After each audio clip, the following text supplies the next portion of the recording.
Let's talk about emotional resilience, especially in leadership. Emotional resilience in leadership.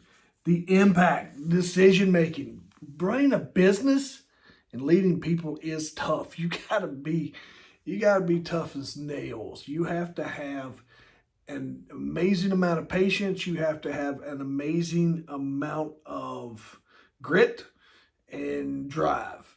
Because sometimes I worked in fitness during COVID, and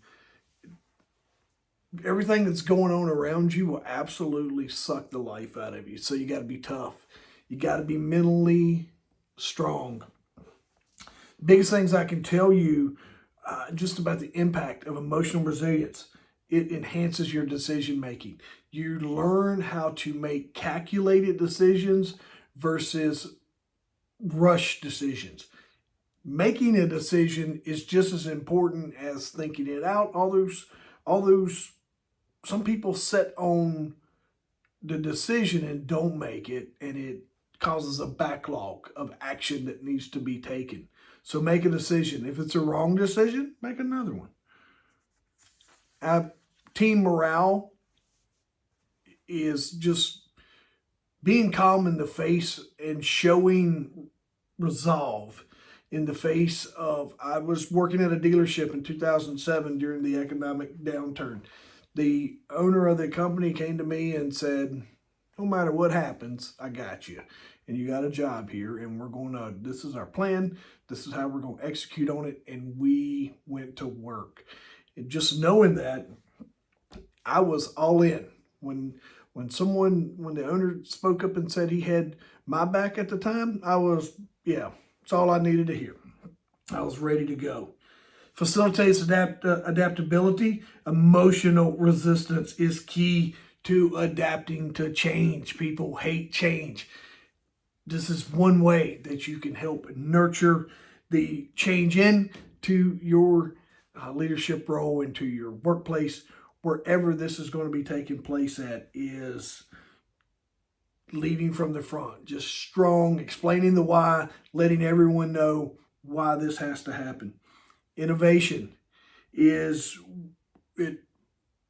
Resilient leaders encourage innovation because it helps your team release that fear of failure.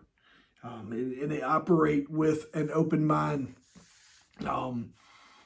Cannot stress that enough. Is just the ability to go work and perform from an employee side is huge.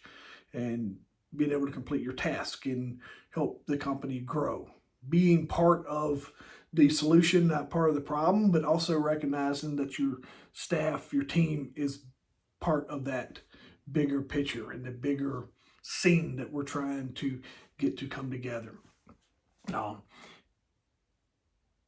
It also helps build respect as a leader. It's being cool under pressure, making decisions, whether they're making a good decision, but then correcting a bad decision, is super powerful when it comes to building emotional leadership. So some strategies you can deploy to help build emotional resilience is developing self-awareness, practicing mindfulness, stress management, 4-second in, 4-second hold, 4-second release.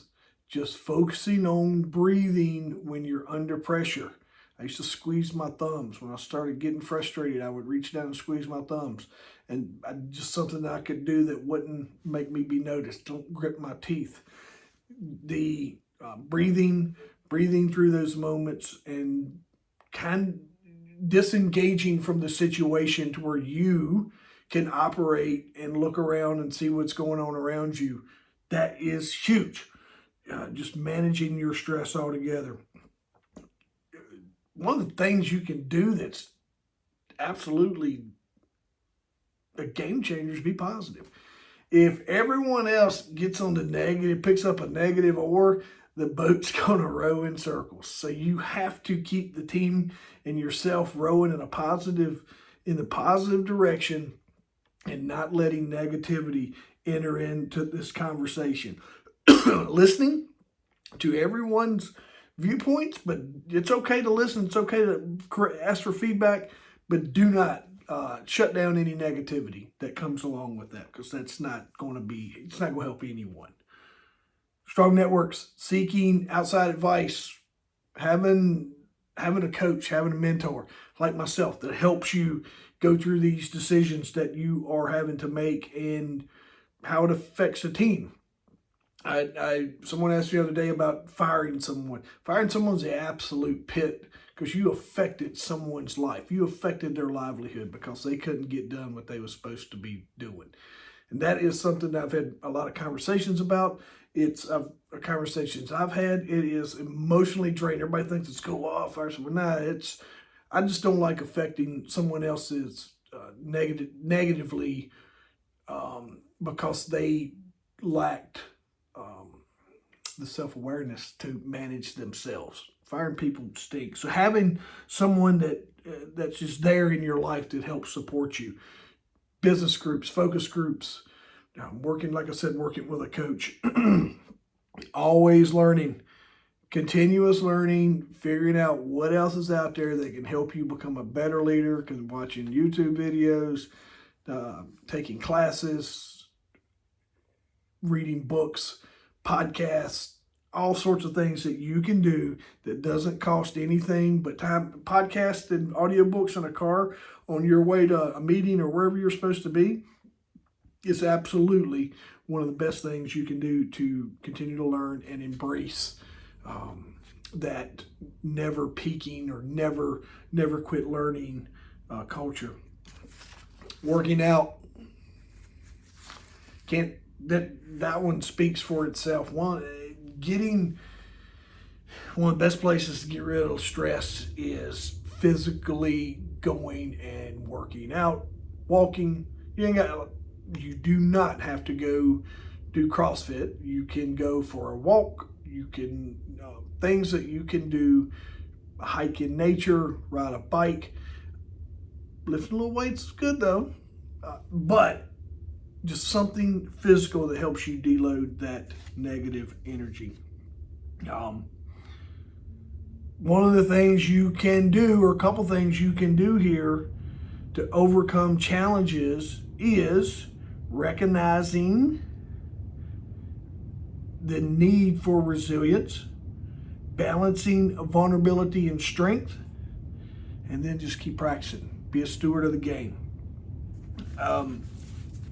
I've put myself in a lot of situations. I didn't get here. I don't have all these experiences and the ability to talk about this because I always got it right. I have put myself through in some just what people would perceive as rock bottoms before.